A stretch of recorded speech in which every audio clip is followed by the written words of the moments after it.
Assalamualaikum warahmatullahi wabarakatuh anak-anak. Selamat pagi. Nah, bagaimana kabar kalian hari ini? Ibu harap semuanya sehat dan bersemangat ya untuk mengikuti pembelajaran IPA pada hari ini. Nah, sebelum memulai pembelajaran, marilah kita berdoa terlebih dahulu. Berdoa dimulai. Berdoa dicukupkan. Nah, hari ini apakah ada yang tidak hadir anak-anak? Baik, semuanya hadir ya. Baik, alhamdulillah. Nah, untuk pertemuan di sebelumnya, kita sudah membahas mengenai tekanan zat ya anak-anak. Nah, di dalam tubuh kita, dalam tubuh manusia itu juga terdapat konsep yang serupa. Kira-kira apa ya anak-anak? Adakah yang sudah membaca? Iya, benar sekali ya, adalah salah satunya proses pernafasan. Ketika kita bernafas, itu nanti kita akan pelajari ya hari ini lebih lanjut bagaimana mekanismenya. Tetapi pada pertemuan kali ini ya kita akan lebih bahas apa sih itu pernafasan. Seperti itu ya anak-anak. Seperti yang kita tahu, setiap saat manusia itu menghirup dan juga menghembuskan yang namanya apa anak-anak? Udara. Nah, kalian tahu tidak apa fungsi udara bagi manusia? Bagaimana cara kita bernafas anak-anak? Ada yang tahu? Ya benar ya. Nah, untuk itu kita hari ini akan lebih belajar mengenai organ-organ pernafasan pada manusia ya anak-anak. Sebelum memulai pembelajaran kita hari ini, Ibu akan menyampaikan tujuan pembelajaran kita hari ini. Yang pertama, siswa mampu menjelaskan pengertian respirasi pada manusia melalui pembuatan karya poster dengan tepat. Lalu yang kedua, siswa mampu mengidentifikasi organ-organ pernafasan pada manusia melalui pembuatan karya poster dengan tepat. Lalu yang ketiga, siswa mampu menganalisis fungsi organ-organ pernafasan pada manusia melalui pembuatan karya poster dengan tepat.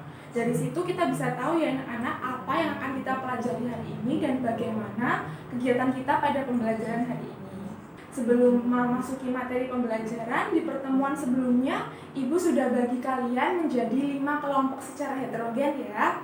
Nah, silakan kalian bergabung dulu bersama kelompok kalian ya anak-anak. Sudah semua bergabung? Nah, sekarang Ibu akan membagikan LKPD yang nantinya akan kalian diskusikan bersama kelompok kalian ya anak-anak. Baik, sambil melihat isi dari LKPD, silakan simak video berikut ya anak-anak.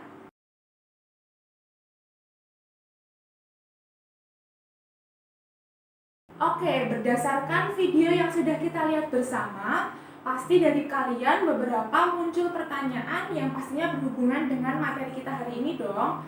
Nah, coba kalian diskusikan bersama kelompok kalian, lalu tuliskan di bagian LKPD, yaitu problem statement. Silahkan kalian tuliskan terlebih dahulu ya. Sudah selesai menuliskannya bersama kelompok kalian? Kalau sudah, silahkan kalian amati LKPD selanjutnya, bagian data collection. Di situ kalian diminta untuk mencari data dari berbagai sumber informasi ya anak-anak. Apa sih yang dicari? Yang dicari adalah organ-organ pernafasan pada manusia. Silahkan didiskusikan bersama kelompok kalian masing-masing untuk mengerjakannya. Nah, selanjutnya di bagian data processing di bawahnya, itu kalian diminta untuk membuat poster. Ibu serahkan kepada kalian, sekreatif kalian ya dalam mengerjakannya. Buatlah poster mengenai sistem pernafasan pada manusia ya anak-anak.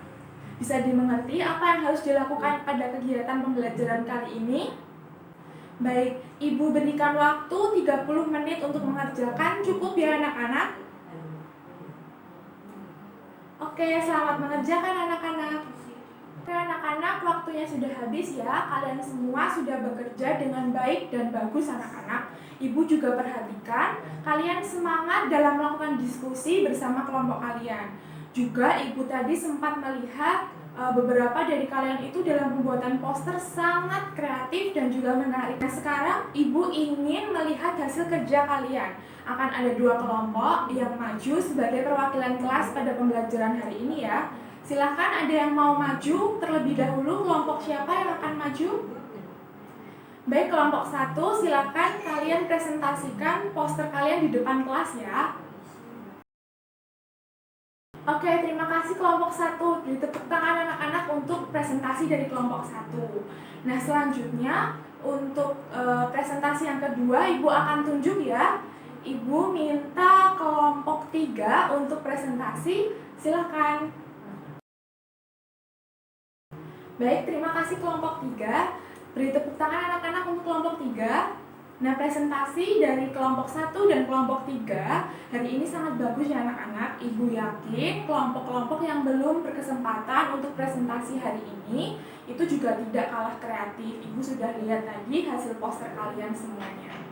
Nah, sekarang waktunya Ibu memberikan sedikit penguatan ya dari presentasi yang sudah diwakilkan oleh kedua kelompok dari teman-teman kalian tadi. Silakan simak PPT berikut ini.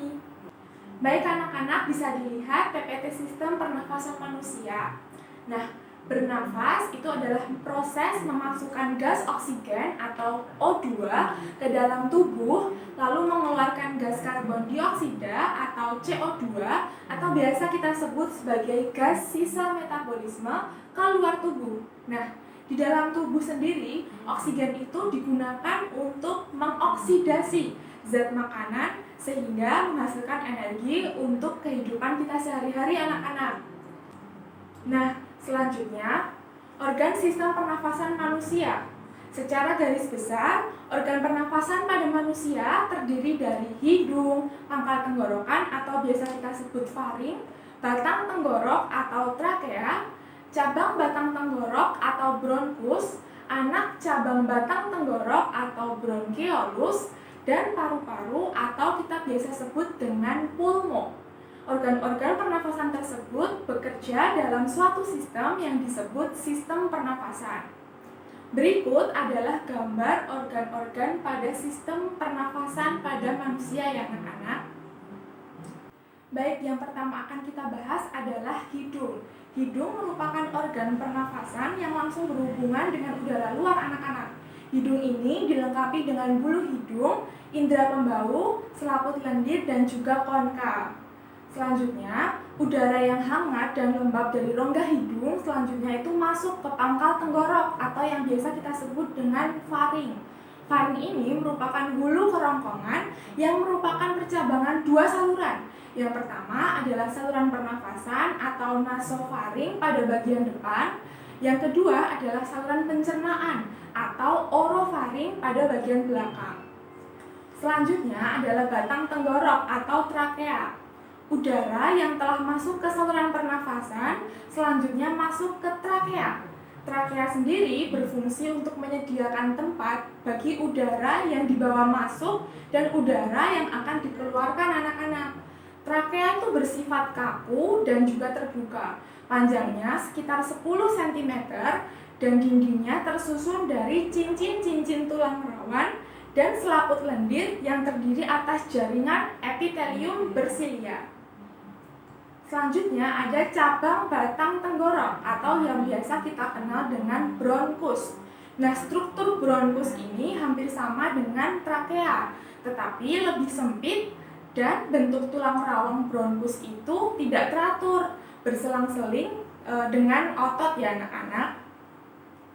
Untuk selanjutnya adalah anak cabang batang tenggorok atau biasa kita kenal dengan bronkeolus. Nah, bronkeolus ini merupakan percabangan dari bronkus. Jumlah dari bronkeolus ini itu sesuai dengan lobus pada paru-paru. Selanjutnya adalah paru-paru itu sendiri atau biasa kita kenal dengan pulmo ya. Paru-paru itu merupakan alat pernafasan utama. Jadi paru-paru itu terbagi menjadi dua bagian. Yang pertama ada paru-paru kanan dan yang kedua ada paru-paru kiri. Paru-paru itu dibungkus dengan selaput rangkap dua yang biasa disebut pleura. Nah, jadi pleura ini apa sih anak-anak? Pleura itu merupakan kantong tertutup yang berisi cairan limfa. Pleura ini fungsinya adalah melindungi paru-paru dari gesekan saat mengembang dan juga mengempis dalam tubuh manusia pastinya ya. Nah, di dalam paru-paru itu terdapat bronkeolus yang tadi sudah kita bahas ya, lalu alveolus dan juga pembuluh darah. Nah, kalau pembuluh darah pasti kalian juga sudah mengenal ya. Nah, kalau untuk alveolus sendiri, apa sih itu alveolus? Nah, struktur alveolus yang lembab dan tipis ini memudahkan molekul-molekul gas untuk bisa melaluinya gitu. Dinding alveolus berbatasan dengan pembuluh kapiler darah untuk melakukan difusi pernafasan. Nah, adanya gelembung-gelembung udara pada alveolus ini memungkinkan pertambahan luas permukaan dari proses difusi dalam paru-paru. Seperti itu ya anak-anak. Nah, untuk luas permukaan alveolus itu 100 kali luas permukaan tubuh manusia. Besarnya luas permukaan seluruh alveolus dalam paru-paru ini menyebabkan penyerapan oksigen yang terjadi di dalam tubuh itu menjadi lebih efisien. Cukup ya untuk penguatan kita hari ini. Kalian sudah memahami apa yang Ibu berikan di penguatan kita hari ini? Sudah ya? Nah, sekarang saatnya untuk Ibu ingin mengetahui bagaimana pemahaman kalian terhadap materi yang sudah Ibu jelaskan sebelumnya ya. Ibu akan berikan post-test kepada kalian berupa pilihan ganda, soalnya hanya 5, dan materinya sudah Ibu jelaskan di penjelasan penguatan sebelumnya tadi ya. Kalian silahkan kerjakan dengan baik dan dikerjakan mandiri ya anak-anak. Nah, silahkan dikerjakan anak-anak. Setelah selesai nanti, kalian bisa langsung kembalikan kertas soalnya kepada Ibu ya. Selamat mengerjakan. Terima kasih anak-anak, kalian semua sudah mengumpulkan kertas soalnya kembali ke Ibu. Dan terima kasih juga untuk pembelajaran hari ini, kalian sangat luar biasa. Untuk pertemuan selanjutnya kita akan lebih mendalami bagaimana mekanisme pernafasan pada tubuh manusia. Jadi jangan lupa untuk belajar dan tetap semangat ya. Untuk itu kita akhiri pembelajaran hari ini dengan berdoa ya. Semoga ilmu hari ini bermanfaat bagi kita semua. Berdoa dimulai. Berdoa dicukupkan. Terima kasih anak-anak. Semangat untuk pembelajaran selanjutnya. Assalamualaikum warahmatullahi wabarakatuh.